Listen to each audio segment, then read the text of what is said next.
આજના આ જનજાગૃતિ કાર્યક્રમમાં અહીં ઉપસ્થિત મંચસ્થ તમામ સન્માન્ય પદાધિકારીઓ, ગામના અને આજુબાજુ ગામમાંથી પધારેલા વડીલો, યુવાનો, માતા બહેનો અને ભૂલકાઓ, બીજા માટે તો આપણે કાયમ તાળીઓ પાડીએ છીએ, પણ એકવાર જોરદાર તાળી પોતાના માટે થઈ જાય, આપણા બધા માટે થઈ જાય.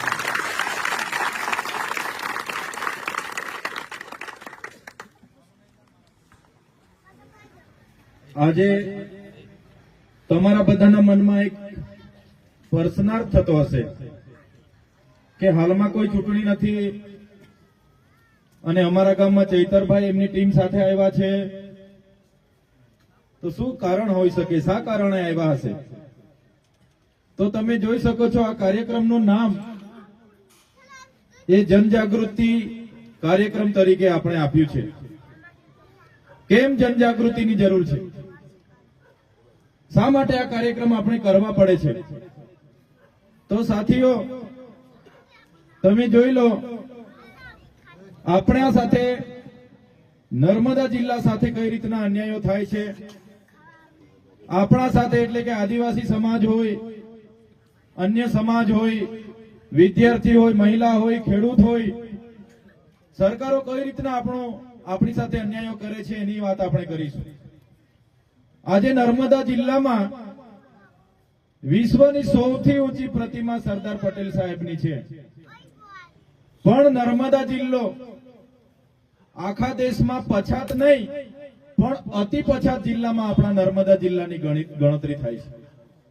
કેવા જિલ્લામાં ગણતરી થાય છે? અતિ પછાત જિલ્લામાં ગણતરી થાય છે. અને વાત સાચી છે, જ્યાં વિશ્વની સૌથી ઊંચી પ્રતિમા હોય અને એ જિલ્લાને અતિ પછાત જિલ્લાની ગણતરી થતી હોય, તો મેં તો કેમ છું, જેની સરકાર છે અને જે નેતાઓ અહીંયા અમારી સરકાર કરે છે, એવા બધા જ નેતાઓએ કાં તો રાજીનામા આપી દેવા જોઈએ સરકારમાંથી, કાં તો ઢાંકણીમાં પાણી લઈને ડૂબી મરવું જોઈએ. ખૂબ સરસ. અરે, જે નર્મદા ડેમના પાણીથી તમે આખા દેશમાં મત માંગો છો, જે નર્મદા માતાના નામે તમે આખા દેશમાં મત માંગો છો અને સરકારો બનાવો છો, એ નર્મદાના લોકો આજે પોતાના પાક અતિવૃષ્ટિમાં ખલાસ થઈ જાય છે. કેળોના પાક ખલાસ થઈ જાય છે, કપાસના પાકો ખલાસ થઈ જાય છે, ડાંગરના પાકો ખલાસ થઈ જાય છે. બધા જિલ્લામાં વળતરો આપે છે, પણ નર્મદા જિલ્લામાં વળતર આપવામાં આવતું નથી અને નર્મદા જિલ્લાના નેતાઓ એક પણ શબ્દ બોલવા તૈયાર નથી. એટલા માટે આજે આપણે જાગૃત થવાની જરૂર છે. બધા જિલ્લામાં વળતર આપ્યું, નર્મદા જિલ્લાવાળાને વળતર મળ્યું છે ભાઈ? ના. તો કેમ, શા માટે નર્મદા જિલ્લાની બાદબાકી કરવામાં આવી છે? કેમ કે નર્મદા જિલ્લાના નેતાઓ પોતાની સરકાર સામે બોલવા તૈયાર નથી, ગભરાય છે લોકો. જે લોકોને તમે પ્રતિનિધિત્વ કરવા માટે વિધાનસભા અને લોકસભામાં મોકલ્યા છે, એ તમારું પ્રતિનિધિત્વ કરતા નથી. એ લોકોની પોતાની ટિકિટની ચિંતા છે, એટલે જ્યારે સરકાર એમને કે ઊંચી આંગળી કરો તો જ ઊંચી આંગળી કરે છે. તમારી સમસ્યા માટે તમારા નેતા બોલતા નથી.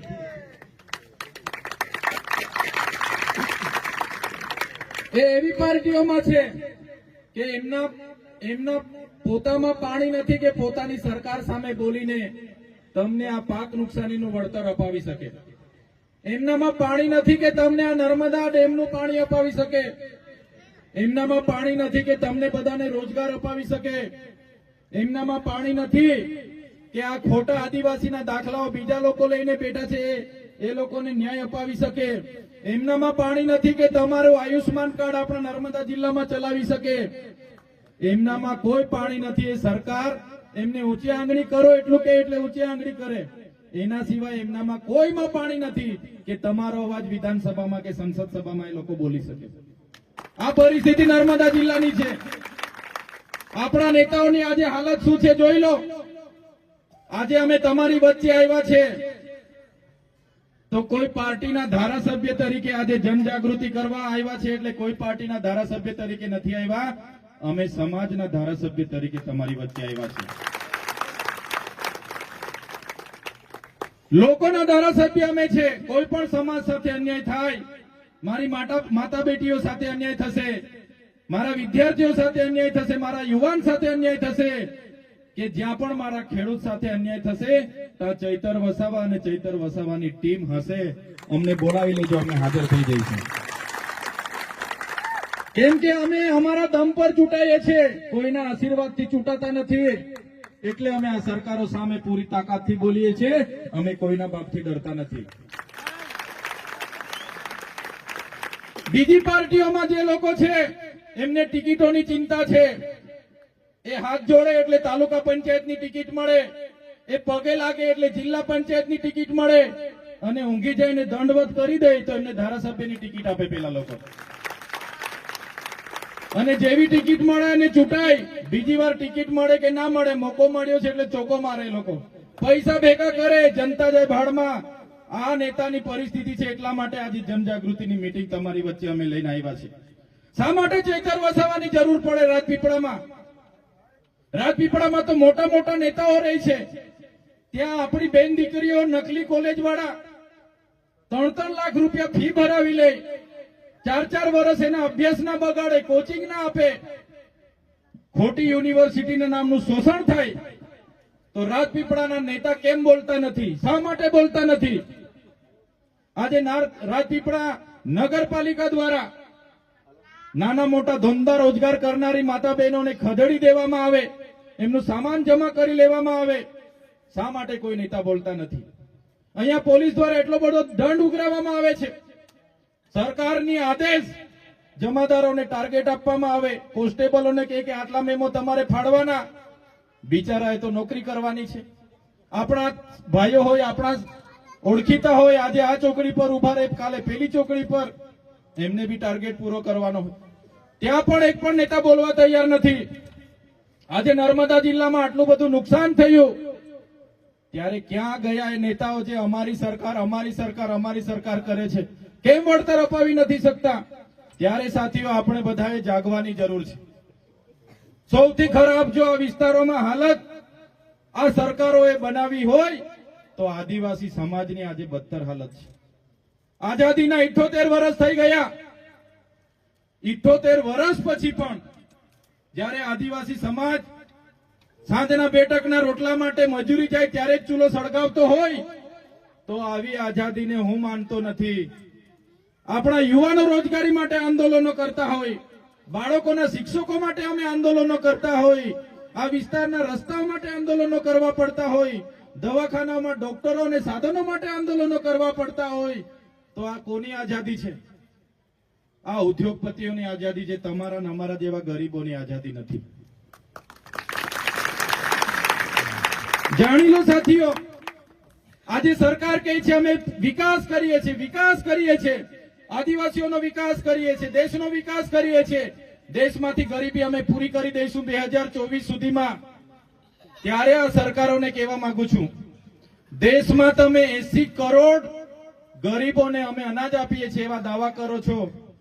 એક બાજુ તમે 80 કરોડ લોકોને અમે અનાજ આપ્યું અને એક બાજુ ગરીબી અમે ખતમ કરી, તો શું અનાજ પાકિસ્તાન વાળાને આપવા ગયેલા છો તમે?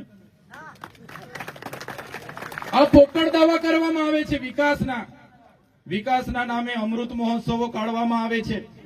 પોતાના બ્રાન્ડિંગ કરાવવા, પ્રચાર કરાવવા, પ્રસાર કરાવવા માટે મોટા મોટા કરોડોના બેનરો લગાવીને કરોડો રૂપિયાના ધુમાડા કરવામાં આવે છે.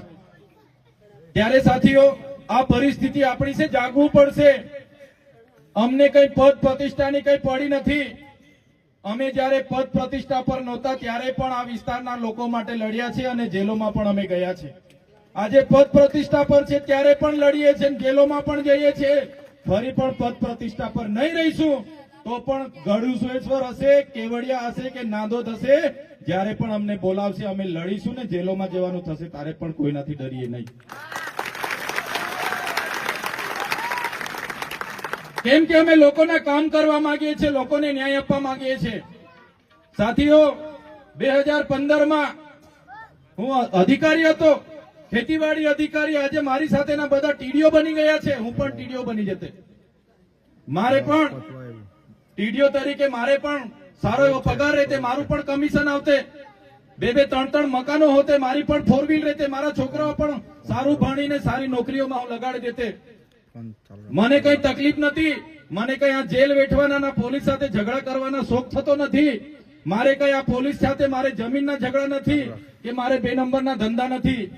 પણ જ્યારે સરકારી નોકરી કરતો હતો અને મેં જાણ્યું કે બંધારણના અધિકારો પણ મળતા નથી, હકનું અનાજ મળતું નથી, હકના જે બજેટ મળવું જોઈએ તે બજેટ પણ મળતું નથી, એટલે મેં 2015માં સ્વૈચ્છિક જાહેર રાજીનામું આપી દીધું નોકરીમાંથી અને જાહેર જીવનમાં આવ્યો.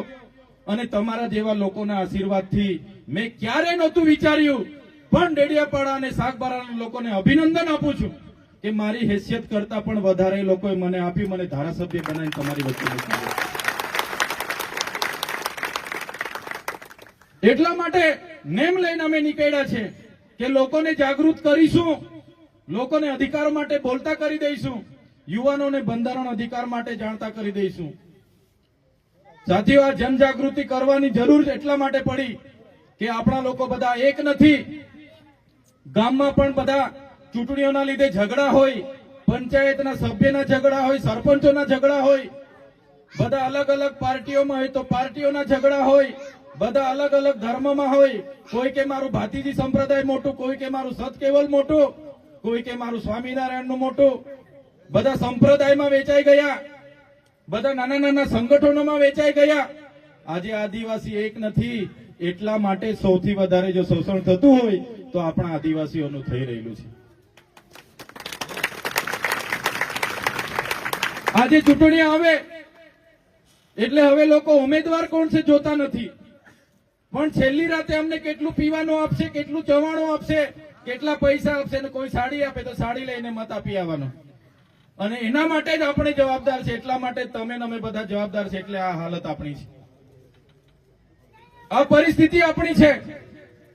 આજે સરકાર નથી ઈચ્છતી કે તમે અમે બધા મળીએ, તમે અમે બધા નવરા પડીએ. સરકારને જરાય તમારા અમારામાં રસ નથી. આજે સરકાર એનું રાજ ચલાવે છે.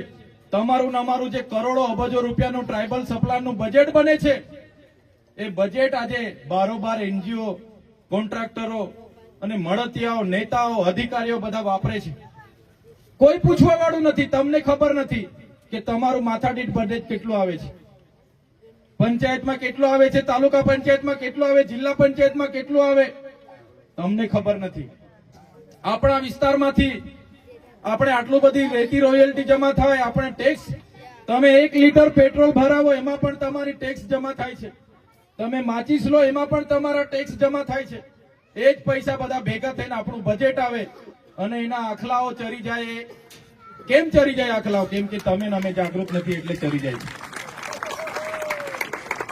જાગૃત થવું પડશે, એક થવું પડશે. સરકારને ખબર છે કે આ લોકો ભેગા થઈ જશે, જાગી જશે, તે દિવસે એમના અધિકારો માંગશે, બંધારણના અધિકારો માંગશે, રોજગાર માંગશે. તે દિવસે ખેડૂતો ભાવ માંગશે, વિકાસના કામ માંગશે, ઝૂંપડા માંગશે, રોડ માંગશે, રસ્તા માંગશે. એટલે તો આપણા વિસ્તારોમાં શિક્ષકો નથી મુકતા. લોકો શિક્ષકો માટે ધારાસભ્ય તરીકે અમે ધરણા પર બેઠા, છતાંય આમનું પેટનું પાણી નથી હલતું. ભેગા નહીં થવા દેવાના.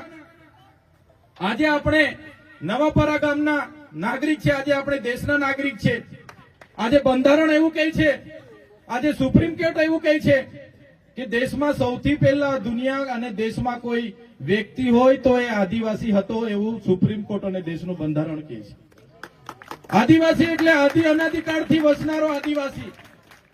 આદિ અનાદિકાળથી હજારો વર્ષોથી અહીંયા કોણ વસતું હતું? તો આદિવાસી વસતો હતો. આદિમાનવમાંથી આદિવાસી વસ્યો. આદિવાસીની સંસ્કૃતિ અને સભ્યતા એ ધર્મપૂર્વી સંસ્કૃતિ છે. આદિવાસી કોણ?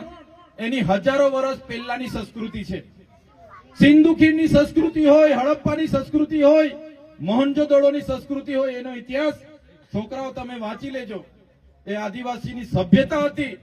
તમે રામાયણ ઉઠીને વાંચી લેજો. એમાં જે ભીલ સબરીનો જે જિક્ર થાય છે, નિષાદ રાજાની જે વાત આવે છે, એ આદિવાસી હતા. તમે મહાભારત ઉઠાવીને વાંચી લેજો.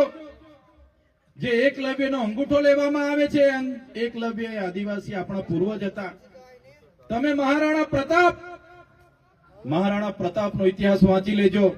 મહારાણા પ્રતાપ જ્યારે અલાઉદ્દીન ખિલજી અને એમના મુગલોએ ત્યાં આક્રમણો કર્યા, અકબરે ત્યાં આક્રમણો કર્યા, ખુદ મહારાણા પ્રતાપના ભાઈ પણ એમની સાથે નતા, પણ જે પૂંજા ભીલની આખી સેના મહારાણા પ્રતાપ સાથે હતી એ આપણા પૂર્વજો હતા. શિવાજી મહારાજનો ઇતિહાસ વાંચી લેજો. એમની સાથે જે દુધા ભીલની આખી સેના હતી એ આપણા પૂર્વજો હતા. તમે બિરસા મુંડા, તમે ટાટ્યા નાયક, ખાજ્યા નાયક, ટાટ્યા ભીલ, તમે ગુરુ ગોવિંદજી, ઝલકારીબાઈ, એ બધાનો ઇતિહાસ વાંચી લેજો. એ લોકોએ આપણા સૌથી પહેલા સંતાલનું યુદ્ધ થયું અંગ્રેજો સામે. જે વખતે પૂરા વિશ્વમાં અડધું વિશ્વ પર અંગ્રેજોનું શાસન હતું, બ્રિટિશરોનું શાસન હતું, તે જમાનામાં સંભાલની ક્રાંતિ થઈ. એ આદિવાસીઓએ સૌથી પહેલા અંગ્રેજો સામે બંડ પોકાર્યા હતા. એ આપણા પૂર્વજો, એ સમાજમાંથી આપણે આવીએ છીએ. આઝાદી પછી દેશના વિકાસમાં એટલું મોટું યોગદાન આપણે બધાએ આપ્યું. નર્મદા ડેમની વાત હતી, આખા ને આખા ગામડા ખાલી કરી દીધા. કરજણ ડેમની વાત આવી, ગામો ખાલી કરી દીધા. ગઢાણા ડેમ હોય, ઉકાઈ ડેમ હોય, ગામો ખાલી કરી દીધા. આ વિસ્તારોમાં જીઆઈડીસીઓ આવતી હતી. એ અંકલેશ્વર હોય કે ઝઘડિયા હોય, દહેજ હોય, પાનોલી હોય, મૂળ માલિકો આદિવાસીઓ હતા. એમની આખીને આખી જમીનો લઈ લેવામાં આવી. દેશના વિકાસમાં આપણે આટલું બધું યોગદાન આપ્યું અને આઝાદીના 78 વર્ષ પછી પણ આપણે પાણી માટે આંદોલન કરવું પડે, શાળા માટે આંદોલન કરવું પડે, શિક્ષકો માટે આંદોલન કરવું પડે, રોડ માટે આંદોલન કરવું પડે, ભણેલા ગણેલા યુવાનો રોજગારી માટે આંદોલન કરે.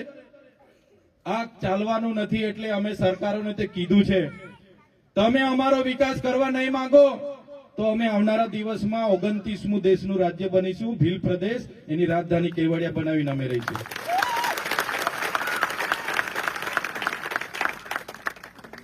કેમ આદિવાસી, શા માટે આદિવાસીઓનો વિકાસ નથી થતો? માત્ર ને માત્ર મત બેંક તરીકે ઉપયોગ કરવામાં આવે છે. એટલે આપણે જાગવું પડશે. પહેલા નોટબંધીના નામે આપણને લાઈનો પર કરી દીધા. કેટલા લોકો નોટબંધીમાં મરી ગયા. આપણને કીધું કે ભાઈ નોટબંધી થશે, વડાપ્રધાને કીધું કે તમને બધાને ખાતામાં 15 લાખ રૂપિયા આવશે. આવ્યા છે ભાઈ કોઈના ખાતામાં 15 લાખ રૂપિયા? 15 લાખ રૂપિયા આવ્યા? પાછળ વાળા બહેનો બોલતા નથી. આવ્યા હોય તો કેજો, નહીં તો અમે ખોટા પડીશું અહીંયા. નોટબંધીના નામે 2-3 વર્ષ સુધી લાઈનો પર કરી દીધા. કોરોનામાં 2 વર્ષો આપણા લોકો એટલા હલવાયા, આપણે નોકરી નહીં જવાનું, 12મું નહીં કરવાનું, ભજન નહીં કરવાનું, મયતમાં ભેગા નહીં થવાનું, ખેતરે નહીં જવાનું, અને એ લોકોના રેલીઓ હોય એટલે કોરોનાને પણ રજા. આવી સિસ્ટમ આ લોકોએ આપણને હેરાન કરવા માટે બોલાયેલી છે. પોલીસ વાળાને કે આટલો દંડ ઉઘરાવવાનો ટાર્ગેટ. આ સરકારો સામે આપણે એટલા માટે જનજાગૃતિ કરવી પડશે. આગળ નહીં જાગીશું તો બીજો કોઈ વાયરસ હજુ તૈયાર કરી મૂકે છે. આ લોકો આવશે 2 મહિના પછી, પાછી પણ આ જ હાલત થવાની છે. એના માટે કહીએ છીએ કે જનજાગૃતિ હશે, તમે ને અમે બધા જાગીશું તો આપણે બચીશું. નહીં તો હાથ ધોવડાવીને ગાંડા કરી નાખશે, પણ આપણો ઈલાજ આવવાનો. એટલા માટે આ જનજાગૃતિ છે. આપણી એટલી બધી યોજનાઓ છે. વૃદ્ધ પેન્શન, વિધવા પેન્શન, આવાસની યોજના હોય, ટોયલેટની યોજના હોય, રોડ રસ્તાની યોજના હોય, ખેડૂતો માટે દાતરડીથી લઈને ટ્રેક્ટર સુધીની યોજના છે. ખેડૂતને પાઇપો જોઈએ, ટીકમ પાવડા, તગારા જોઈએ, એન્જિન જોઈએ, તાડપત્રી જોઈએ, દવા છાંટવાનો પંપ જોઈએ, કલ્ટી જોઈએ, પ્લાવ જોઈએ, રોટાવેટર જોઈએ, ટ્રેક્ટર જોઈએ, ડાલુ જોઈએ. કોઈ ખેડૂતને સ્માર્ટ મોબાઈલ જોઈએ, એના માટે પણ યોજના છે. પણ મારા હારા આ નેતાઓ ક્યારે આપણને બતાવતા નથી. ગામમાં એપીએલ બીપીએલ ની યોજના આવે, સર્વે આવે, એક ઘરે બેહે, આ છગનને એપીએલ કરી દો, આ મગનને બીપીએલ કરી દો, પેલા સોમજીને એપીએલ કરી દો. એક ઘરે બેહીને સર્વે કરીને જતું રહેવાનું. એટલે ગરીબ છે એ ગરીબ જ રહે, અને જે બજારમાં કાયમ જતા હોય એ લોકોના માણસો હોય એને બધા લાભો મળે, ને ઝૂંપડું બી મળે, ઝાંઝરું બી મળે, બોર બી મળે, બધી યોજના એને લઈ જાય. પણ ગરીબનું કોઈ બેલી નથી થતું. એટલા માટે આપણે જાગવું પડશે. આ વખતે પણ હમણાં આવાસના સર્વે કરાવવાના છે. ગામમાં સર્વે વાળા આવે એટલે વડીલોને વિનંતી કરું છું, એને ગામમાં નાના મોટા બધા જ ઘરે ફેરવો. કોણ એપીએલ છે, કોણ બીપીએલ છે, કોને ઝૂંપડું તમામ બાકી છે પહેલેથી, એનું નામ પહેલા લખાવો, એને પહેલા લાભ આપો. એ પરિસ્થિતિ આપણે જાતે કરવું પડશે. બહેનો માટે પણ ગાયની યોજના છે, ભેંસની યોજના છે, બકરાની યોજના છે, મરઘાની યોજના છે, બધા જ પ્રકારની યોજના છે. સીવણ મશીન જોઈએ, શેરડી પીલાવાનું મશીન જોઈએ, જેટલી જોઈએ એટલી યોજનાઓ છે, પણ આપણા નેતાઓ ક્યારે આપણને બતાવતા. યુવાનો માટે રોજગારી ચાલુ કરવા માટે ઝેરોક્સ મશીન ખોલવું હોય, સલૂન ખોલવું હોય, ઓનલાઈન કરવું હોય, સરકારી મંડળી બનાવવાની હોય, એગ્રો બનાવવાનો હોય, કરિયાણું ખોલવું હોય, કોન્ટ્રાક્ટનું રજીસ્ટ્રેશન કર, બધી પ્રકારની યોજનાઓ છે, બધી પ્રકારની લોન પણ મળે છે, પણ આપણા નેતાઓ ક્યારે તમને બતાવવાના? કેમ કે એમને તો મોટા મોટા ચેક ડેમો રોડોમાં જ મજા આવે છે. એટલા માટે આપણે બધાએ જાગવું પડશે. એટલા માટે આ જનજાગૃતિ જરૂરી છે. આપણે એના ગામના નાગરિક છે, દેશના નાગરિક છે, એ આપણે પોતાએ સાબિત કરવા માટે કેટલા પુરાવા આ લોકો માંગે છે. કેમ કે આ લોકો જાણે છે કે આ લોકોને નવરા પડવા દેવાના નથી. બાકી તો એ લોકો પર ભરભલી સિસ્ટમ છે. આજે આપણને આધાર કાર્ડ અપડેટ કરાવવા મોકલી આપે, 2 મહિના સુધી આટા મારવાના. રેશન કાર્ડ કેવાયસી માટે મોકલી આપે, એમાં 2 મહિના આટા મારવાના. હવે ખેડૂત રજીસ્ટ્રેશન કરાવવા મોકલી આપે, એમાં 2 મહિના આટા મારવાના. થાય છે કે નથી થતું? અને એ લોકો કહે કે ભાઈ અમારી પાર્ટીમાં જોડાઓ, ઘરે બેઠા મિસ કોલ મારો અને અમારી પાર્ટીમાં જોડાઈ જાઓ. સરકાર કહે છે કે નથી કહેતી? કહે છે કે નથી કહેતી? તો સરકાર શું કામ કેવાયસી માટે લાઈનો પાડે છે ભાઈ? શું કામ રજીસ્ટ્રેશન માટે લાઈનો પાડે છે? શું કામ અપડેટ કરાવવા લાઈનો પાડે છે? તમારે આધાર કાર્ડ અપડેટ કરાવવું હોય, રેશન કાર્ડ કેવાયસી કરાવી હોય કે ખેડૂત રજીસ્ટ્રેશન કરાવે તો ઘરે બેઠા મિસ કોલ મરાવો ને અમને એવી સ્કીમ લઈ આવો કે ઘરે બેઠા મિસ કોલ મારીને થઈ જાય. શું કામ અમારે 2 મહિના લાઈનો પર રહેવાનું? ત્યારે આજે આદિવાસી હોય, દલિત હોય, માઇનોરિટી હોય, રાજપૂત હોય, પટેલ હોય, બધા લોકોને છૂટા છવાયા ખોટી રીતે પણ લડાવવામાં આવે છે, એક થવા દેવામાં આવતા નથી. આટલી બધી યોજનાઓ છે છતાં લાઈનો પર, બેંકમાં જાઓ લાઈનો, મામલતદારમાં જાઓ લાઈનો, તાલુકા પંચાયતે લાઈનો, ગામ પંચાયતે લાઈનો, બધી જગ્યાએ લાઈનો, દવાખાને લાઈનો. હવે અનાજ લેવા જઈએ તો પણ લાઈનો છે કે નથી? પણ વિચારો તમે, 5 કિલો ચોખા, 3 કિલો ઘઉં માટે પણ 2 દિવસ આ લોકો આપણને મજબૂરીથી લાઈનો પર રાખે છે. રાખે છે કે નથી રાખતા? આ મજબૂરી પેદા કરી છે. સુપ્રીમ કોર્ટ કહે છે કે આદિવાસી મૂળ માલિક, આપણું બંધારણ કહે છે કે મૂળ માલિક, આપણો ઇતિહાસ કહે છે કે મૂળ માલિક, અને મૂળ માલિકની અડધી જિંદગી તો લાઈનોમાં પતી જાય છે. મૂળ માલિકને અહીંયા કેવડિયામાં બાંધીને મારી નાખ્યા કે નથી મારી નાખ્યા? કોઈ આપણો નેતા બોલ્યો છે? નર્મદાનું પાણી કચ્છ સુધી લઈ જાય ને મેં કેમ તમે કાશ્મીર સુધી લઈ જાઓ, અમને વાંધો નથી, પણ નર્મદાને આપો ને. નર્મદાને નથી મળતું તો પાણી મળે એના માટે કોઈ નેતા બોલ્યો છે આજ દિન સુધી? નર્મદા અસરગ્રસ્તોમાં પોતાના ગામો ખાલી કર્યા. એ લોકો આજે ભટકે છે, નવી વસાહતોમાં જમીન બતાવી દીધી, પણ જમીનો મળી નથી. એના માટે કોઈ બોલવા તૈયાર નથી. એટલા માટે કે આપણે એક નથી, લડીએ છીએ. આપણે સાંજ પડે ને આપણે લડીએ. એટલા માટે આપણે એક થવી જરૂરી છે, જાગૃતિ લાવવી જરૂરી છે. મારા યુવાનો, વડીલો, માતા બહેનો બધાને વિનંતી છે, આવનારા દિવસોમાં આપણા યુવાનોને કઈ દિશા આપીએ. આપણા પર જે કુરિવાજો છે, કુટેવો છે, અંધશ્રદ્ધાઓ છે, ખોટા વ્યસનો છે, એ બધું હવે મહેરબાની કરીને કાઢવું પડશે. આપણે કાઢવું પડશે, નહીં તો આપણો ઉદ્ધાર થવાનો નથી. શિક્ષણ સિવાય કોઈનો ઉદ્ધાર થવાનો નથી. એટલે મારા વડીલો, મારા યુવાનોને મારે 2 હાથ જોડીને માથું નમવાની વિનંતી છે. 2 રોટલી ઓછી ખાજો, પણ આપણા બધા બાળકોને આપણે ભણાવવું પડશે. 2 રોટલી ઓછી મળશે ચાલશે, પણ બાળકોને ભણાવો. નાના બાળકોને મજૂરીએ મોકલી દેવાના, ખેતરે મોકલી દેવાના.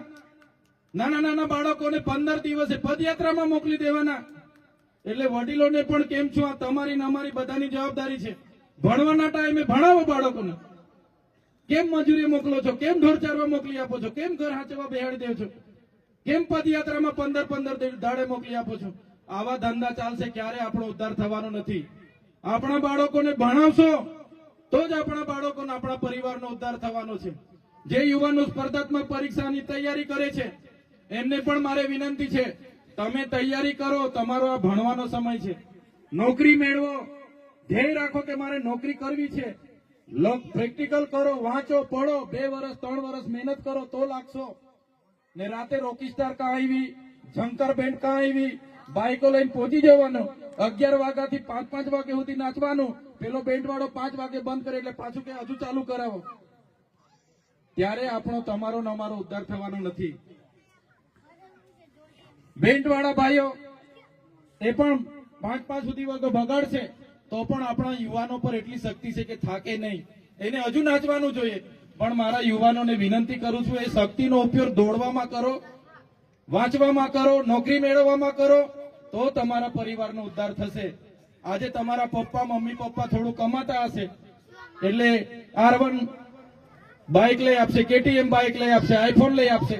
કાલે ઉઠીને એમને તમારે સંભાળવાના છે. એટલા માટે તમારું કેરિયર બનાવો. અનેક કુપ્રથાઓ છે, દહેજની પ્રથા છે, દારૂના વ્યસનો, સાંજ પડે એટલે દારૂવાળાને ત્યાં મેળો ભરાઈ જાય, દેશી દારૂવાળાને ત્યાં. એ પણ આપણે બંધ કરવું પડશે ને. એકાદ દિવસે મેં આવીશ. આ બધી બહેનો તૈયાર છો ને? આપણે રેડ પાડીએ અહીંયા. બહેનો તૈયાર છો ને મારી હાથે? આ બધા મારાથી નારાજ થાય તો કઈ વાંધો નહીં, પણ આપણે રેડ પાડીએ અહીંયા. કેમ ભાઈ આટલી બધી વ્યસનો જોઈએ આપણને? એટલા માટે તમે આજે દેશમાં જોઈ લો, આપણે હજુ અમે વસાવા, અમે તળવી, અમે ગામિત, અમે ચૌધરી, અમે રાઠવા, અમે ડામોર, હજુ ડામોરમાં નામાં લડાઈએ છીએ. આજે આપણા જ આદિવાસીઓની મીણા કોમ્યુનિટી જે રાજસ્થાનમાં રહી છે, અમે ત્યાં પણ મિટિંગો કરવા જઈએ છીએ, મધ્યપ્રદેશમાં પણ, મહારાષ્ટ્રમાં પણ, દાદરા નગર હવેલી હોય, દમણમાં પણ મિટિંગો કરીએ છીએ. આજે મીણા કોમિટીનો એક વ્યક્તિ નોકરી લાગે એટલે પોતાના ભાઈના બહેનના 3-4 બાળકોની જવાબદારી લઈ લે, પોતે ખર્ચો કરે, પોતે ભણાવે. આજે સૌથી વધુ ક્લાસ 1 અધિકારીઓ મીણા કોમ્યુનિટીમાંથી, આદિવાસીમાંથી છે. જ્યારે આપણે અંદર લડાવવાનું, ભાઈને હાથે લડાવવાનું, હેડા માટે લડાવવાનું, ખેતર માટે લડાવવાનું. એટલા માટે આપણામાં એકતા નથી. એટલે બધાએ જાગૃત થવાની જરૂર છે. આજે મેં તમારી વચ્ચે આવ્યો છું સમય લઈને, એટલે આજે મારી જે વાતો હતી કોઈને ખોટી પણ લાગી હશે, કોઈને નારાજ પણ થયા હશે, પણ માફ કરજો. ડોક્ટરને ત્યાં જઈએ એટલે દવા કડવી જ આપે કે નહીં આપે? પણ સારું થઈ જવાય ને. એટલા માટે હું થોડું કડવું પણ બોલીશ. કોઈને ખોટું લાગે તો માફ કરજો, પણ આપણે બધા એક થવું પડશે. જયારે ચૂંટણી આવે ત્યારે લડજો ને ભાઈ, જેને જેમાંથી ટિકિટ મળે લડો, વાંધો નથી. પણ બોલે એવાને હવે ચૂંટવીને મોકલજો. તમે ચૂંટવીને મોકલો એ વ્યક્તિ તમારો અવાજ બનવો જોઈએ. આજે હું ઘમંડ નથી કરતો, અભિમાન નથી કરતો, પણ મેં મારા પ્રયાસો કરું છું. મને ભગવાને પ્રકૃતિએ શક્તિ આપી છે થોડી, ધારાસભ્ય બનાવ્યો છે તો અમારા લોકો માટે હોય કે ગુજરાતના લોકો માટે બોલું છું. વેઠવું પણ પડે છે, જેલમાં પણ લઈ જાય છે, પણ ખોટું એટલે ખોટું, એમાં ચાલે નહીં ભાઈ. તમારી સાથે પણ ખોટું ભવિષ્યમાં કોઈ કરશે, તમે અમને બોલાવશો તો અમે રાતે 12 વાગે પણ તમારે ત્યાં આવીને લડશું એ લોકો સાથે. કેમ કે અમે અમારા અધિકારો જાણીએ છીએ. અમે 150 પોલીસ હોય તો બી અમે બોલીએ છીએ. પોલીસના અધિકારો શું છે અમને ખબર છે, અમારા અધિકારો શું છે અમને ખબર છે. એના માટે તમારે જાગૃત થવું પડશે. નહીં તો તમે રસ્તે ચાલશો તો તમને હોમગાર્ડ પણ 500 રૂપિયા માંગી લેશે. ખબર જ નહીં પડે કોના શું અધિકાર છે. TRP ના શું અધિકાર છે, હોમગાર્ડ ના શું અધિકાર છે, કોન્સ્ટેબલ ના શું અધિકાર છે, કોને દંડ ઉઘરાવવાનો પાવર છે, કોને મેમો લખવાનો પાવર છે, એ તમને ના ખબર હોય તો તમને GID પણ તમારી પાસેથી 500 ઉઘરાવી જાય. થાય છે કે નથી થતું? એટલા માટે જાગવું જરૂરી છે.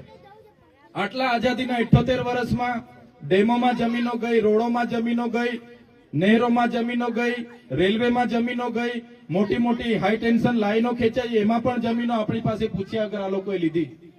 આજે મોટા થાંભલાવાળાઓ લઈ જાય છે, સરકારની યોજના છે, સરકારની યોજના છે, હાઈ ટેન્શન લાઈનો ખેંચી લઈ, 1 રૂપિયો ખેડૂતોને આપતા નથી. ત્યારે તો કોઈ નેતા બોલતું નથી. અને તમે લાઇટની કનેક્શન લેવા જજો, ખેતરમાં તમે ખાલી ખેતીવાડીનું કનેક્શન લેવા જશો ને, કટિયામાં 10 નામ હશે, 10 ને તમે સંમતિ માંગશે, નોટરી માંગશે, પછી તમને ખેતીવાડીનું લાઈન આપશે. સાચી વાત છે કે ખોટી વાત છે? સાચી વાત છે. ત્યારે જાગૃત નથી આપણે, એટલા માટે આપણી સાથે આ વ્યવહાર થઈ રહેલા છે. નર્મદા જિલ્લો વિશ્વની હરોળમાં છે, પણ દુઃખ સાથે કહેવું પડે છે જે પણ નેતાઓ અમારા જેવા ચૂંટાયા અને લોકો માટે બોલી નથી શક્યા એટલા માટે આજે આપણને બેઠવું પડે છે, શિક્ષકો માટે આંદોલન કરવું પડે છે, રોજગાર માટે, શાળા માટે, રસ્તા માટે એ દુઃખ સાથે કહેવું પડે છે. ત્યારે સાથીઓ વધારે વિશેષ નથી કહેતા, આપણા અધિકારો માટે આપણે લડવું પડશે. આપણા શું અધિકારો છે એના માટે આપણે જાગૃત થવું પડશે, માગવું પડશે. એ જ વાત લઈને તમારી વચ્ચે અમે આવ્યા છીએ. વધારે વિશેષ નથી કહેતા. ઠંડીનો મોસમ છે, બેનો કારના આવીને બેઠા છે એટલે જમવાનું પણ બનાવવાનું બાકી જ હશે. બાકી જ છે ને? ના ના ના, બાકી હશે, કારના છે. એટલે વધારે સમય નથી લેતા, પણ આજે તમે બધાએ ખરેખર આમંત્રણ આપ્યું, અમને અહીંયા ઉપસ્થિત થવાનો મોકો મળ્યો, તમારી સાથે બે વાત કરવાનો અમને સમય આપ્યો, અમારું સાંભળ્યું, અમારું સન્માન કર્યું, સ્વાગત કર્યું. એ બદલ આયોજક ટીમો વતી એમનો પણ આભાર માનું છું. સાથે નવાપરા ગામ, આજુબાજુના ગામમાંથી પધારેલા વડીલો, માતા બહેનો, યુવાનો, ભૂલકાઓ, પ્રેસ મીડિયાના મિત્રો, પોલીસ અધિકારીઓ, તમામ લોકોનો આજના પ્રસંગે, આ મંડપવાળા ભાઈ હોય, સાઉન્ડવાળા ભાઈ હોય, બધા જ આયોજક મિત્રોનો આજના પ્રસંગે હું આભાર માનું છું. અને આવી જ રીતના જ્યારે પણ જરૂર પડશે, અમારું કામ પડશે તો અમને સહકાર આપજો, તમારું કામ પડશે તો અમે તમને સહકાર આપીશું. આવનારા દિવસોમાં બધા જ એક થઈને આગળ વધતા રહીશું. એ જ વિશ્વાસ સાથે બધાનો ખૂબ ખૂબ આભાર માનીને મારી વાણીને વિરામ આપું છું. જય આદિવાસી, જય જોહાર, જય હિન્દ, જય ભારત.